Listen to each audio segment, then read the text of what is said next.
Siap, saya akan menunjuk sana, saudara, untuk melakukan teknik modifikasi cuaca. Saya akan menelisiknya eksklusif. Saudara, akibat adanya kongsi bisnis miliaran rupiah, dua putra presiden dilaporkan ke KPK. Kaisang Pangarep dan Gibran Rakabuming. Sang pelapor kini dilaporkan balik atas dugaan fitnah. Mana yang benar? Saudara, saya Aiman Wicaksono. Saya akan mengupasnya.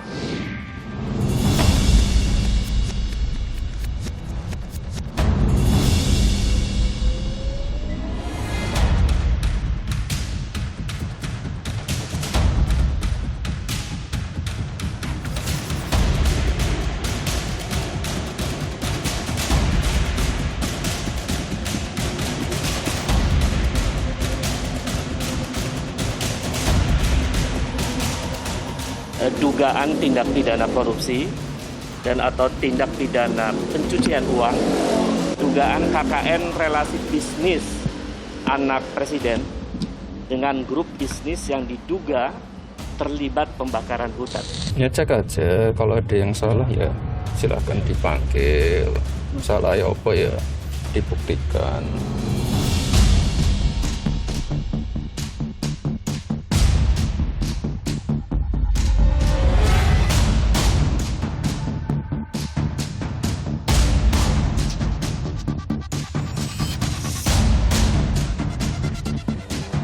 Anda menganggap itu kritik, laporan, tapi mereka menganggap Anda melakukan fitnah. Anda melakukan fitnah? Enggak lah, laporan itu basisnya data, apalagi datanya valid.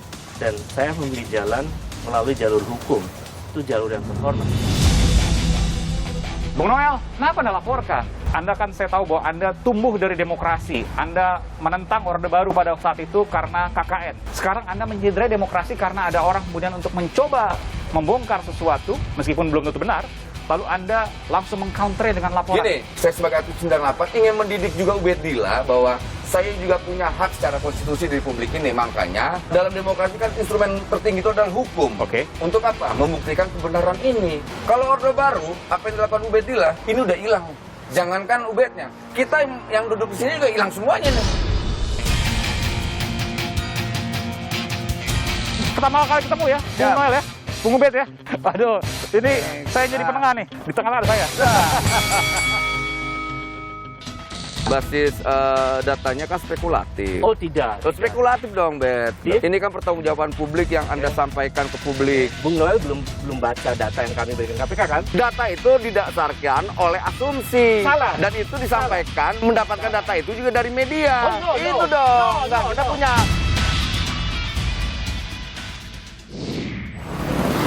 Saudara, saya berada di wilayah Cikini, Menteng, Jakarta Pusat, dan di sini ada sejumlah gerai makanan UMKM yang di bawah perusahaan PT Harapan Bangsa Kita atau yang lebih kenal dengan GK Hebat, yang dikelola oleh dua anak Presiden Jokowi, yakni Gibran Rakabuming Raka dan juga Kaisang Pangarep, yang memiliki ini. Di antaranya adalah Sang Pisang, Markobar, ada juga yang ayam, ada juga kemudian mangkokku. Nanti kita akan berkeliling.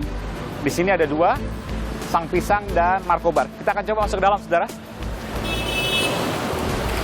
Ya, ini adalah gerai Sang Pisang.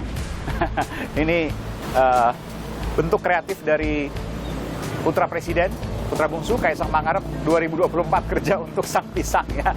Dan ini tutup ya. Nanti saya akan tanya kenapa kemudian kontainer ini yang menjual Sang Pisang ini tutup, dan ini sebelahnya Markobar, bentuknya memang seperti food container ya, atau makanan yang dijual dengan bergaya kontainer seperti ini. Permisi Mbak, saya pakai masker dulu. Ini tutup, masih tutup nih? Oh jam 1. Oh tapi udah siap semua nih? Belum, Markobar sebelah sini. Oh beda. Kalau ini apa? Ini Markobar kita Sang Pisang. Sang Pisang. Kalau Sang Pisang bukanya jam? Jam 9 udah buka. Jam 9 buka. Ini sekarang udah 2 jam nih, udah jam 11 persis. Iya. Udah berapa porsi yang terjual? Baru 10 lah sampai 12 box. Itu sistem online sih Pak. Oh online, banyakan online ya? Iya online. 10 sampai 12 box. Satu box hari berapa? 30.000. 30.000. Iya, Boleh nggak saya pesan, saya mau lihat? Yang paling spesial. Paling spesial. Ah. Yang best seller aja. Best seller pakai apa tuh? Kalau best seller nugget, Hah? rasa coklat, topping keju, terus tiramisu, topping almond, avocado, topping Milo. Wih, coba satu box. Terus boleh. Prosesnya sekitar 15 menit, Pak. 15 menit ya. Oke, saya tunggu 15 menit ya. Siap. Saudara, sambil menunggu sedang dibuatkan sak pisang, nanti saya akan melihat seperti apa. Saya ingin menjelaskan sedikit terkait dengan konstruksi kasus ini. Perusahaan milik putra Presiden Jokowi, Kaisang Pangarep dan juga Gibran Raka Buming Raka yang bekerja sama dengan salah seorang putra pengusaha besar yang bernama Antoni Praditya membentuk perusahaan yang bernama Wadah Masa Depan. PT Wadah Masa Depan ini kemudian disuntik dana oleh sebuah perusahaan sebesar 99 miliar rupiah. Lalu berselang beberapa waktu, perusahaan yang dikelola oleh putra Presiden Jokowi, yakni GK Hebat atau PT Harapan Bangsa Kita, yang dikelola oleh Kaisang Pangarep dan juga Gibran Raka Buming Raka sebagai komisaris, dan direksinya adalah Antoni Praditya, membeli perusahaan beku berbasis udang, perusahaan makanan beku berbasis udang, PT PMMP, sebesar 92 miliar rupiah lebih. Dan kemudian memunculkan pertanyaan, dari mana uang 90 miliar rupiah lebih ini dimiliki oleh putra presiden? Apakah ini bentuk korupsi atau tidak? Ini kemudian yang dilaporkan oleh seorang aktivis yang juga dosen bernama Ubaidillah Badrun. Benarkah itu? Atau Ubaidillah telah menyebarkan fitnah? Ini kemudian yang sekarang berkembang. Saya akan mencoba untuk menelusurinya. Mana yang benar? Sebelum kita menuju ke proses nanti, saya akan wawancara. Saya akan mengambil dulu pesanan saya, sang pisang. Boleh nggak saya lihat ya? Boleh. Mas siapa namanya? Guntur. Mas Guntur? Barista. Boleh saya lihat ya? Nih. Setiap harinya prosesnya seperti Oh, ini pisangnya nih ya. Ini yang bandrol. bandrol. Istilahnya bandrol. Kalau nugget tuh bentuknya kayak gini. Iya. Oh, tapi pisang nih ya. Boleh saya pegang ya? Boleh. Ini masih mentah. Nah, ini nugget pisang, saudara. Siapa yang bikin nih? Itu langsung resepnya Mas Kaisang. Ah, serius? Iya. Mas Kaisang yang resep ini? Iya, sama PT Raja Top Food. Ini mungkin rekanan ya? Iya, Oke. itu pabriknya sih, Pak. Oh, tapi bumbu-bumbunya Mas Kaisang yang... Asli dari Oke. Pari juga sih. Oke. Ini pakai apa aja nih? Kalau resepnya kurang tahu. Wih, rahasia resepnya. Langsung dari Mas Kaisang. Ini digoreng ya.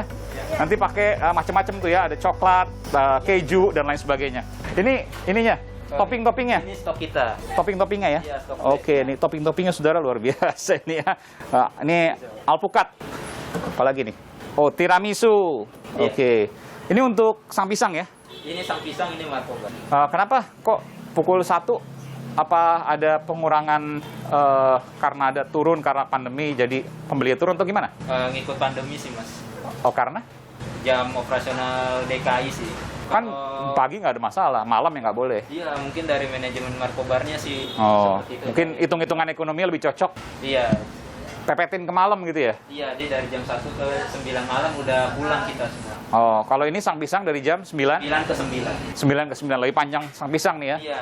Ya lumayan ya, 2 jam 12 box kali 25.000 sekitar 300.000. Alhamdulillah. Itu omset ya, baru 2 jam. Sampai jam 9 malam berapa box tuh? Kurang nentu sih, Mas. Kadang bisa 50 box. Kalau paling sepinya berapa? Nggak nentu juga, bisa 10 doang, kadang bisa 25 box. Satu hari?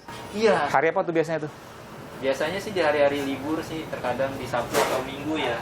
Oh, Sabtu atau Minggu malah sepi ya? Iya, malah kita hari-hari biasanya sih yang rame. Kayak Oh. dari orang-orang kantor atau anak sekolah suka beli kadang kesini, Oh, oke. kesini. Oke. Sudah berapa lama di sini? Kalau di sini dari 2017-an sih, Mas. 17-an. Oke. Mangkokku kan juga satu perusahaan ya? Iya. Satu PT. Sering komunikasi nggak? Jarang sih, Mas. Tapi kenal? Tapi kenal, tapi jarang banget. Oh, Karena oke. sibuk banget mereka sih. Wih, Sibuk banget. laku banget ya? Iya, lumayan. Lumayan. Lebih laku dari sang pisang. Iya. Oke. Mas sudah berapa lama jaga di sini? Aku kurang lebih 3 tahun. Wih, lama juga. 3 tahun. 3 tahun. Betah ya? 2019. Oke. Semua kesejahteraan bagus ya? Amin sih, Mas. Lancar. Asuransi ada? Asuransi ada. Ada. Bulanan cukup ya? Cukup, Mas. Cukup. Wus. Mas Kaisang sering sini atau Mas Gibran? Oh, udah jarang banget sih. Udah jarang. Tapi terakhir kesini kapan? Pas awal opening aja sih, 2017-an. 2017 ya. Kuning Aceh. Oke. Tapi ini memang jadi sentra ya, karena ada banyak di sini kan Sang Pisang, kemudian Markobar, ada Mangkoku ya. Iya, di sini kulinernya lumayan banyak sih, Pak. Kuliner yang terkait dengan GK Hebat atau Mas Gibran dan Kaisang ini ya. Iya. Oke.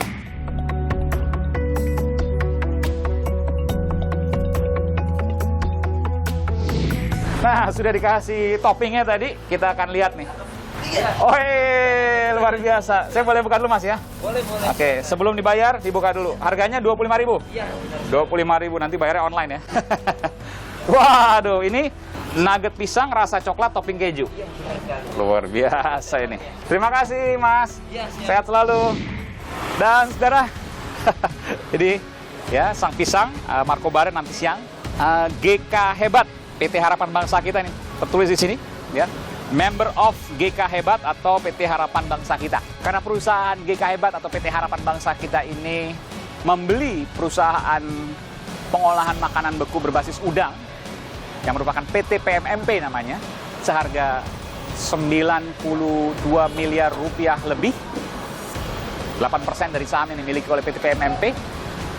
Lalu muncul pertanyaan, dari mana uang 92 miliar rupiah dimiliki oleh putra presiden? Apakah kekayaannya melebihi sang ayah yang merupakan Presiden Republik Indonesia, Joko Widodo? Inilah kemudian yang dilaporkan oleh seorang aktivis dan juga dosen yang bernama Ubaidillah Badrun. Saya akan mewawancarai Ubaidillah, apa alasan melaporkan, bagaimana konstruksinya, dan saya juga mewawancarai orang yang melaporkan Ubaidillah karena Ubaidillah dianggap memfitnah. Saya akan mencoba bahkan mempertemukan keduanya, antara Ubaidillah Badrun yang melaporkan putra Jokowi dengan Immanuel Ebenezer yang melaporkan Ubaidillah Badrun atas tudingan Ubaidillah telah menyebarkan fitnah. Maukah mereka untuk saya gabungkan untuk pertama kali untuk kemudian berargumentasi? Nanti saya akan coba saudara. Ikuti saya saudara di Aiman eksklusif. Anda menganggap itu kritik, laporan, tapi mereka menganggap Anda melakukan fitnah. Anda melakukan fitnah? Enggak lah.